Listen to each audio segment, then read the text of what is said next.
الرحمن الرحیم۔ السلام علیکم ورحمۃ اللہ وبرکاتہ۔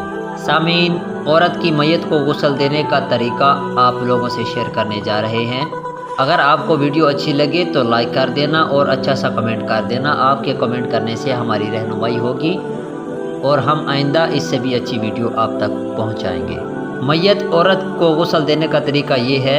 عورت کو غسل دینے کا طریقہ بھی وہی ہے جیسا کہ مردوں کا ہے، البتہ عورت کو عورت غسل دے جو حیض و نفاس اور جنابت سے پاک ہو۔ غسل کا تفصیلی طریقہ یہ ہے۔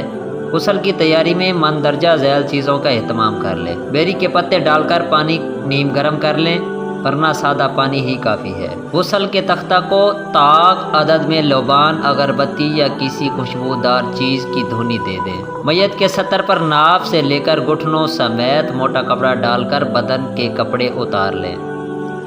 وہ کپڑا اتنا موٹا ہونا چاہیے کہ بھیگنے کے بعد بھی بدن نظر نہ آئے۔ جس جگہ غسل دیا جائے وہاں پردہ ہونا ضروری ہے۔ سب سے پہلے میت کو استنجا کروایا جائے گا۔ اس کا طریقہ یہ ہے کہ ہاتھوں میں دستانے پہن کر یا کوئی موٹا کپڑا لپیٹ کر میت کے ستر پر موجود کپڑے کے اندر ہی سے دھویا جائے گا۔ شرمگاہ یا رانوں کے حصے کو بلا حائل چھونا یا دیکھنا درست نہیں۔ پھر میت کو وضو کرائیں۔ میت کو وضو کرانے میں کولی اور ناک میں پانی ڈالنے کا عمل نہیں کیا جائے گا۔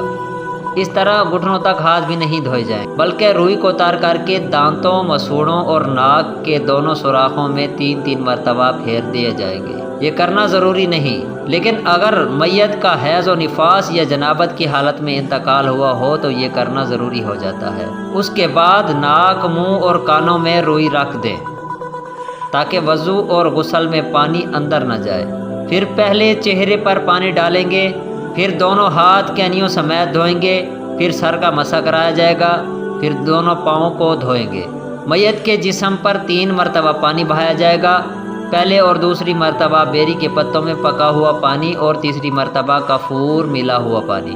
پانی بہانے کی تفصیل یہ ہے کہ وضو کے بعد پانی بہانے سے قبل میت کے سر کو صابن وغیرہ سے خوب مل کر دھویا جائے گا۔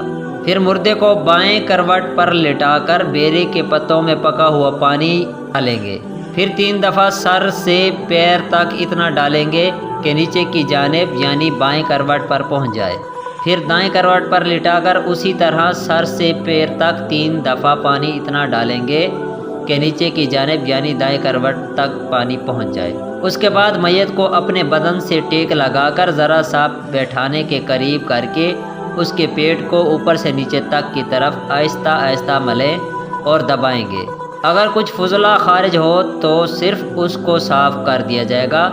وضو اور غسل کو دہرانے کی ضرورت نہیں، اس لیے کہ اس سے وضو اور غسل میں کوئی نقصان نہیں ہوتا۔ بس یہاں تک غسل مکمل ہو گیا۔ اس کے بعد کسی کپڑے سے میت کے بدن کو خشک کر کے اوپر کا گیلا کپڑا بدل دیں گے اور جسم پر کافور مال دیں گے، پھر اسے کفن پہنا دیا جائے گا۔ والسلام۔